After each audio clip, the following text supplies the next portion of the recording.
Bagaimana situasinya? Ketua Satpam mengerutkan kening dan berjalan dengan cepat. Di sini ada beberapa pembuat onar. Tolong keluarkan mereka. Perawat wanita itu menunjuk Desta dan menegur dengan keras. Satpam melangkah maju dan menemukan bahwa Desta menggendong seseorang yang sekarat, seluruh badannya berdarah. Dia terkejut dan tidak langsung membuka mulut untuk mengusir orang.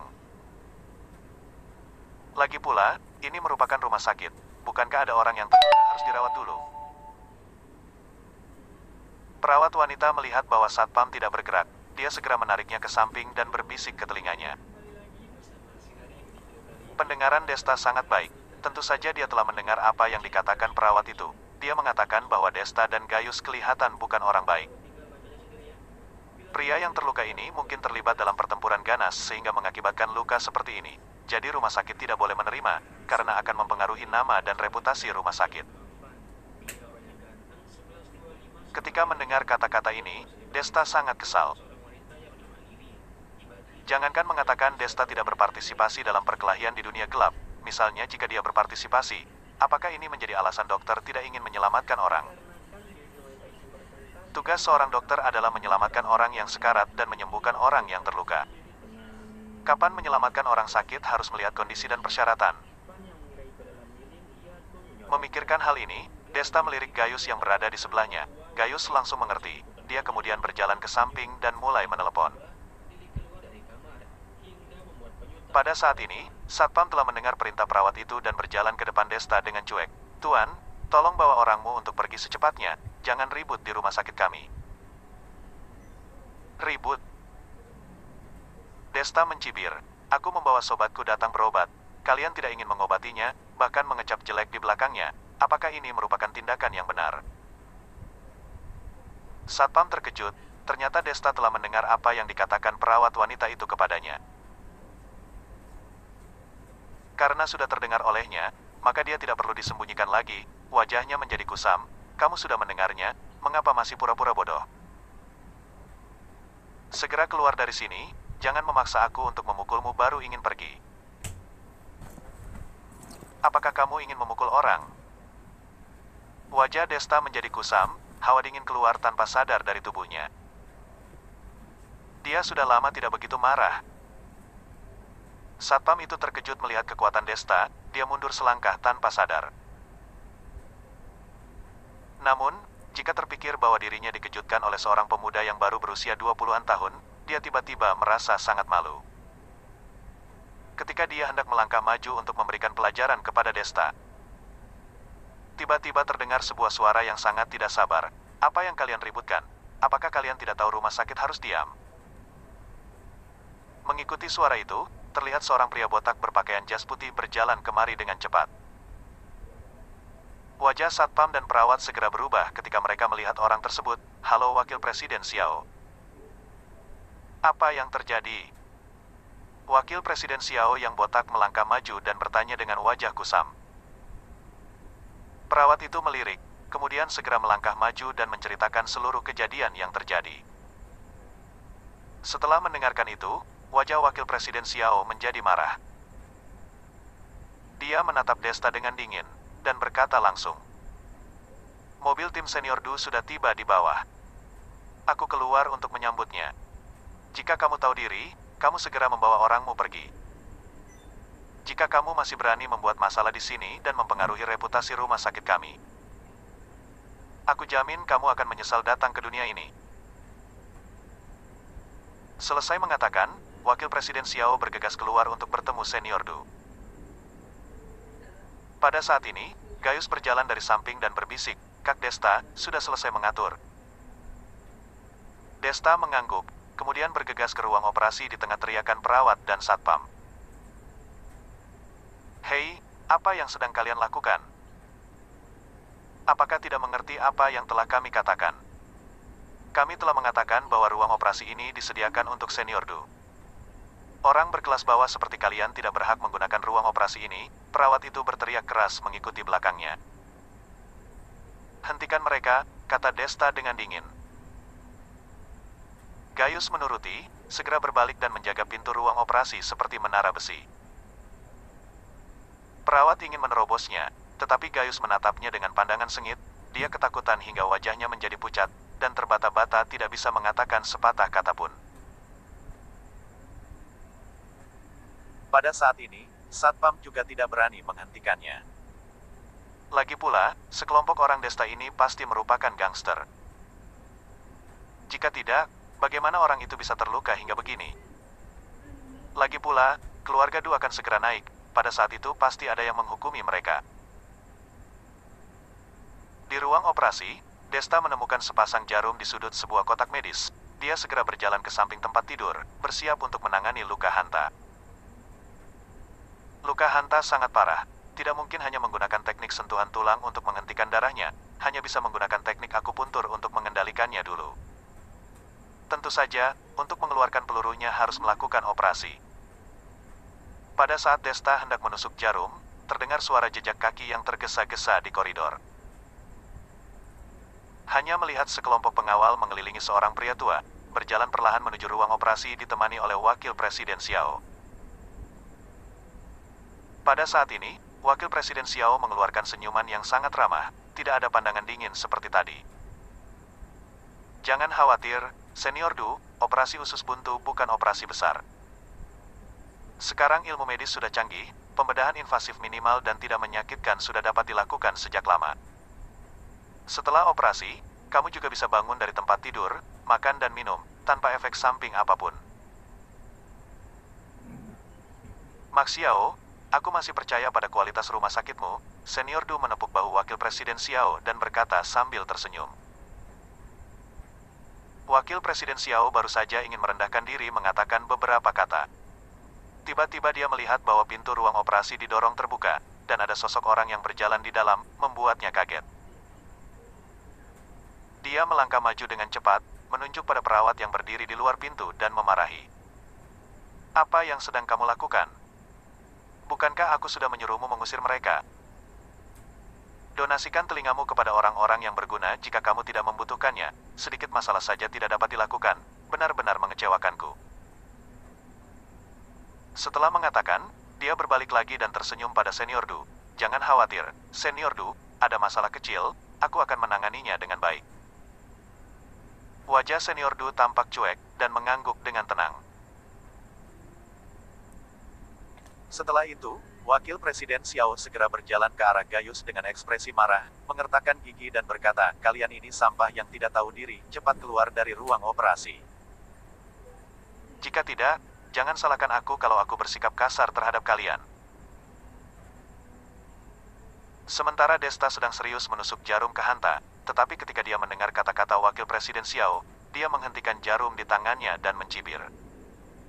Kalau begitu aku ingin melihat, bagaimana tindakan kasarmu kepadaku. Oke, bagus sekali, kalian tunggu saja. Wakil Presiden Xiao sangat marah, berkata sambil menunjuk Desta dan Gaius. Kemudian, dia segera mengeluarkan teleponnya dan menelepon sebuah nomor. Halo, Bang Leo ya? Aku adalah Max Xiao, iya, Wakil Direktur Solaria Medical Center. Spesialis andrologi yang sebelumnya pernah menanganimu. Begini ceritanya, di sini ada 3 pria yang tidak tahu diri membuat keributan di rumah sakitku. Jika kamu tidak sibuk, apakah boleh datang melihat-lihat? Apa? Kamu berada di bawah rumah sakit? Kebetulan sekali. Baik, aku sudah tahu. Setelah telepon ditutup, senyum di wajah Wakil Presiden Xiao langsung menghilang. Dia menatap Gaius dan Desta yang berada di ruang operasi, berkata dengan ekspresi suram. Jika kalian ingin menyesali, sekarang sudah terlambat. Aku telah meminta bantuan Leopard. Ketika dia datang, kalian semua harus pergi dan menerima konsekuensinya. Leopard. Ketika Gaius mendengar nama itu, senyuman iseng muncul di wajahnya. Pada saat ini, seorang pria yang berada di depan Senior Du maju satu langkah dengan santai, dan berkata dengan nada dingin. Anak muda, aku menyarankan kalian segera keluar dari ruang operasi. Jangan menunggu sampai diri sendiri mengetahui telah menyinggung siapa baru menyesal. Oh, Desta yang sedang menusuk jarum pada Hanta, mencibir, kalau begitu aku benar-benar ingin mengetahui aku telah menyinggung siapa. Bezita sebagai kekuatan bawah tanah terbesar di kota Yunhai hari ini, ternyata masih ada orang yang berani berteriak di depan penguasa Bezita ini, benar-benar membuat orang ingin tertawa. Pria itu mengerutkan kening, dia tidak terpikir bahwa dia telah mengatakan sampai sini. Desta masih tidak tahu diri dan terus menantang batas kesabaran keluarga Du. Jika demikian, dia tidak perlu kasihan kepada orang-orang ini. Memikirkan hal ini, pria itu melambaikan tangan kanannya dengan pelan. Pengawal berpakaian hitam yang sedang mengelilingi senior Du itu segera berjalan menuju ruang operasi. Pria itu ingin mengeluarkan kekuatannya membuat Desta dan Gaius mengerti betapa bodohnya mereka melakukan hal ini. Namun, tepat ketika pengawal berpakaian hitam itu berjalan di depan Gaius dan bersiap untuk bertindak.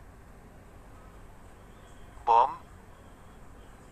Terdengar suara yang keras. Seluruh bangunan rumah sakit tiba-tiba bergetar. Seolah-olah seorang raksasa sedang melangkah dengan keras di samping rumah sakit. Beberapa pengawal berpakaian hitam tertegun dengan ekspresi heran di wajah mereka, tidak tahu apa yang sedang terjadi. Bom! Terdengar suara tersebut lagi. Bangunan rumah sakit bergetar lagi. Bahkan pasien yang berada di kamar berlari keluar untuk mencari tahu. Beberapa orang bahkan memperbesarkan masalah dan berteriak-teriak apakah sedang gempa, membuat semua orang panik. Apa yang terjadi? Senior Du yang berambut putih itu juga sedikit gelisah, dia kemudian bertanya pada pria di depannya. Orang tersebut juga menggelengkan kepala dengan ekspresi bingung, menyatakan bahwa dia tidak jelas. Pada saat ini, Desta yang sedang menusuk jarum tiba-tiba tersenyum simpul. Jika kalian tidak tahu apa yang sedang terjadi, kalian bisa pergi ke jendela lihat. Setelah mendengar ini, Senior Du menyipitkan kedua matanya, lalu berbalik dan berjalan menuju jendela di ujung koridor. Begitu melihat pemandangan luar jendela, wajahnya tiba-tiba menjadi pucat, dan kedua kakinya gemetaran hampir jatuh. Tuan, ada apa?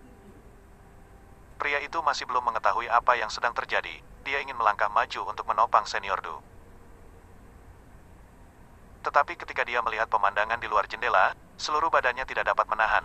Dia langsung duduk di lantai dengan kakinya yang melemah, dan mengeluarkan keringat dingin. Orang. Sejauh garis pandang, tidak tahu sejak kapan dipenuhi dengan orang yang mengenakan pakaian seragam dengan wajah yang garang. Dua guncangan seperti gempa bumi tadi adalah suara yang dikeluarkan oleh orang-orang ini ketika mereka melangkah dengan serentak, seperti guntur yang mengejutkan. Perlu diketahui bahwa di luar jendela koridor pada awalnya adalah area besar ruang terbuka, khusus dibangun oleh rumah sakit untuk tempat parkir pengunjung. Tapi sekarang, area terbuka yang luas ini dipenuhi orang. Wajah-wajah mereka semua sangat garang dan pandangan sinis. Semuanya terpapar di jendela koridor seperti pedang yang tajam. Karena itu, Senior Du dan pria itu menjadi gemetaran. Keluarga Du mereka hanya keluarga tingkat kedua yang sangat kecil. Mereka tidak pernah melihat pemandangan seperti ini. Apa yang sedang terjadi? Senior Du sudah panik. Dia bersandar di dinding dengan wajah pucat. Jika dia tidak mempertimbangkan reputasi terakhir, kemungkinan dia sudah duduk di lantai.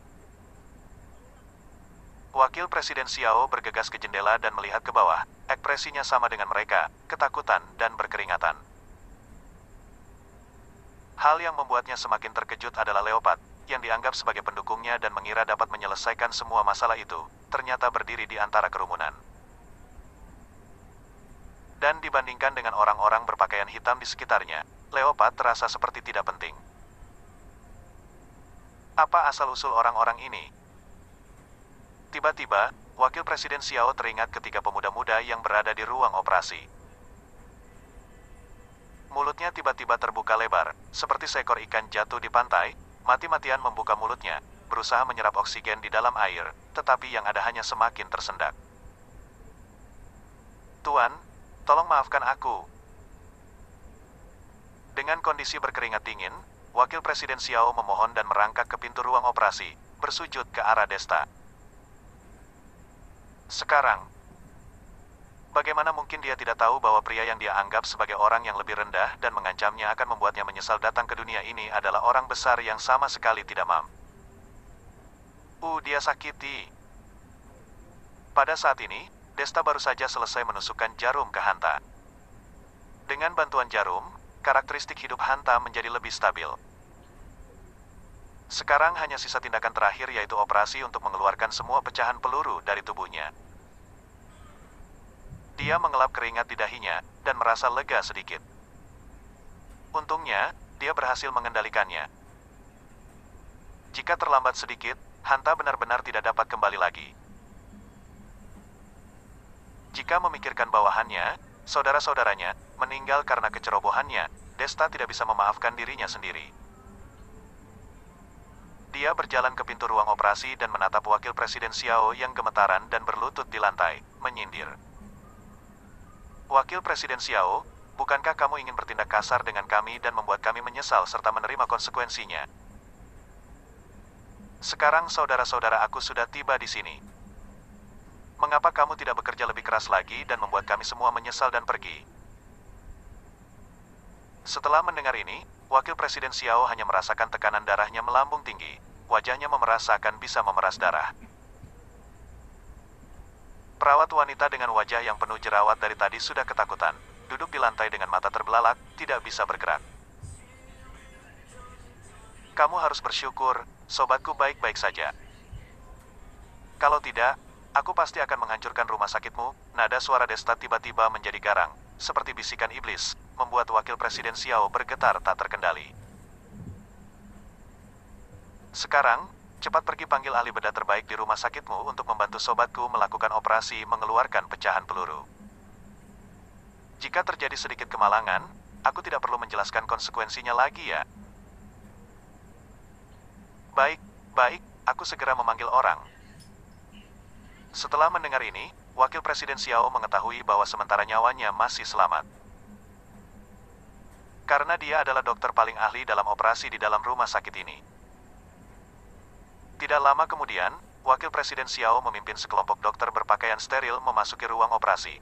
Desta baru lega sedikit dan duduk di bangku yang berada sampingnya. Mengenai senior keluarga Du, dia sudah memanfaatkan waktu tadi untuk melarikan diri. Desta tidak bermaksud ingin mengejarnya, seorang tak berguna saja, tidak sepadan baginya untuk mempermasalahkannya. Bagaimanapun, penampilan mereka telah diingat oleh saudara-saudara Bezita di lantai bawah. Percayalah ke depannya, keluarga Du akan menerima berbagai perawatan ekstra. Kak Desta, aku menjaga di sini saja, kamu pergi istirahat. Pada saat ini, Gaius melangkah maju dan berkata dengan suara yang serius. Mata Desta sedikit mengembun. Pandangan sengit ingin membunuh orang muncul di matanya, dia menggelengkan kepalanya dan berkata, tidak, masalah ini belum selesai, belum waktunya untuk istirahat.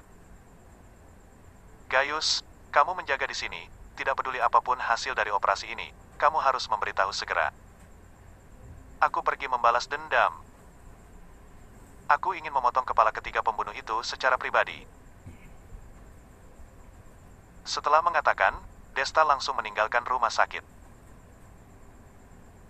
Gaius berdiri di tempat, diam-diam menatap kepergian Desta. Tadi, dia benar-benar merasakan tekanan luar biasa keluar dari punggung Desta. Perlu diketahui, Desta hanyalah seorang pemuda yang berusia awal 20-an. Dia masih mengingat dengan jelas ketika keduanya pertama kali bertemu. Desta bernegosiasi dengannya karena teman sekelasnya. Pada saat itu, Desta tidak memiliki kekuatan saat ini, dia masih memiliki aroma yang belum matang. Jika pada saat itu Violeta tidak muncul, Desta tidak bisa mengejutkannya. Tapi sekarang, Desta sama sekali tidak membutuhkan siapapun. Dia hanya perlu mengeluarkan aura pembunuh dari punggungnya sudah dapat menakutkannya. Waktu hanya berlalu berapa lama saja, perubahan yang terjadi pada Desta dapat membuat orang tercengang. Di sisi lain, Desta sudah tiba di lantai bawah. Menghadapi anggota Bezita yang berdiri dekat di depannya, Desta sama sekali tidak gugup. Dia melangkah ke depan, mengeluarkan suara kekuatan batinnya, meledak seperti guntur di telinga semua orang. Saudara-saudara, hari ini ada seseorang mencelakai aku karena kebaikan hatiku dan melukai sobatku. Apa yang harus aku lakukan? Bunuh. Terdengar suara geraman yang serentak. Semua orang yang berada di rumah sakit terasa seperti guntur di telinga mereka, dan memberikan perasaan otak yang berdengung. Baik, sekarang semua orang bertindak. Kita harus mencari 3 pembunuh yang melarikan diri. Kita harus bertekad kuat untuk melakukan pencarian yang sangat teliti. Walaupun harus membalikan seluruh kota Yunhai, kita juga tidak boleh membiarkan mereka melarikan diri, kata Desta sambil melambaikan tangannya dengan nada yang galak. Semua orang Bezita mendengarkan kata-kata itu langsung mulai bertindak. Sekelompok besar orang datang membanjiri rumah sakit seperti air pasang, dan pada saat ini mereka bubar seperti air surut, tidak ada yang tersisa, seolah-olah mereka tidak muncul sebelumnya. Desta juga tidak ragu-ragu, langsung mengendarai mobil Gaius pergi ke pabrik terlantar di pinggiran selatan. Dia sangat yakin bahwa 3 pembunuh kobra tidak akan bertarung dengan tentara bayaran seperti Fury. Kemungkinan mereka sudah melarikan diri ataupun masih menghindari pengejaran Fury dan yang lainnya. Dia hanya perlu pergi ke tempat itu untuk mengamati jejak-jejaknya dan menemukan petunjuk. Tidak sampai 20 menit, Desta sudah tiba di pabrik yang terlantar itu. Ternyata benar di sini ada jejak pertempuran yang sengit, bahkan ada lubang peluru yang padat di dinding pabrik. Hal ini menunjukkan bahwa Fury dan ketiga pembunuh itu telah melakukan pertarungan senjata api. Desta melangkah ke depan dan menyentuh lubang peluru. Dia menemukan bahwa tangannya masih terasa sedikit panas pada saat menyentuh lubang peluru. Hal ini menunjukkan bahwa waktu pertarungan senjata ini berakhir tidak lama. Masih sempat? Desta mengalihkan pandangannya. Mengikuti jejak tersebut, sekalian mengirim pesan kepada anggota Bezita yang sedang mencari di seluruh kota Yunhai, dan mengitari daerah yang kasar untuk memudahkan mereka menemukan. Setelah itu, Desta melaju lagi ke arah jejak tersebut. Tidak lama kemudian, Desta mendengar suara tembakan, tidak perlu menebak sudah mengetahui bahwa itu merupakan tembak antara Fury dan Cobra. Dia memarkir mobil di tempat yang tersembunyi, dengan hati-hati mendekati arah suara tembakan. Akhirnya melihat 2 kelompok orang sedang bertempur di hutan. Tetapi pada saat ini, tentara bayaran pihak Fury jelas tidak sekuat ketiga orang di sisi Cobra. Beberapa tentara bayaran telah jatuh ke lantai dan tidak bernapas lagi. Sebagian besar kematian mereka disebabkan oleh tembakan di dahi, jelas dibunuh dengan 1 tembakan. Teknik menembak orang-orang itu tidak buruk. Desta menyeringai, menunjukkan senyum dingin. Dia segera bergegas keluar seperti kilat, langsung tiba di sisi Fury dan yang lainnya. Siapa? Fury membidik dengan pistol, memperhatikan gerakan di sekitarnya, dan memutar pistol tanpa sadar. Desta menjepit moncong pistol dengan 2 jari dan mengangkatnya. Terdengar suara tembakan bom peluru terbang melewati kepalanya. Hei, apakah kamu sengaja? Desta menepuk dadanya, dan berkata dengan ketakutan yang tersisa. Fury menatapnya, dia hanya bisa mengertakkan giginya dan berkata, iya, aku sengaja melakukannya. Aku tidak sabar untuk menembakmu. Kamu lihat sendiri apakah dirimu merupakan pembawa bencana. Pertama-tama, kamu telah mencelakai kami sekeluarga Chen. Sekarang kamu telah mengakibatkan saudara-saudaraku mati dan luka. Apa yang kamu inginkan lagi? Setelah mendengar ini, Desta menyentuh hidungnya tanpa sadar. Dia menepuk bahu Fury, meskipun kita merupakan lawan sebelumnya, tetapi melihat kali ini kamu telah membantuku, kedepannya aku tidak akan menyulitkanmu lagi. Konflik keluarga Chen kita bahas ke depannya. Masalah kali ini, serahkan saja kepadaku. Apakah kamu ingin menyelesaikan sendirian? Fury tampaknya mendengar sebuah lelucon besar, dia menatap Desta dengan tatapan bodoh. Para tentara bayaran lainnya juga menatap Desta dengan pandangan bingung. dan tidak mengerti betapa beraninya dia mengatakan kata ini. Tetapi jika Desta benar-benar bersedia melawan ketiga pembunuh itu sendirian, mereka pasti sangat bahagia.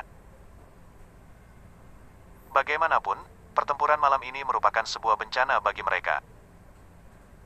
Awalnya mereka dipanggil oleh Furry hanya untuk melawan Desta, jadi mereka tidak membawa peralatan canggih sama sekali. Karena demikian, baru dipukuli oleh ketiga pembunuh itu, bahkan kehilangan beberapa saudara. Jika mereka mempunyai persiapan sepenuhnya, walaupun bukan merupakan lawan dari pembunuh itu, setidaknya mereka tidak akan kewalahan seperti sekarang. Tentu saja aku serius.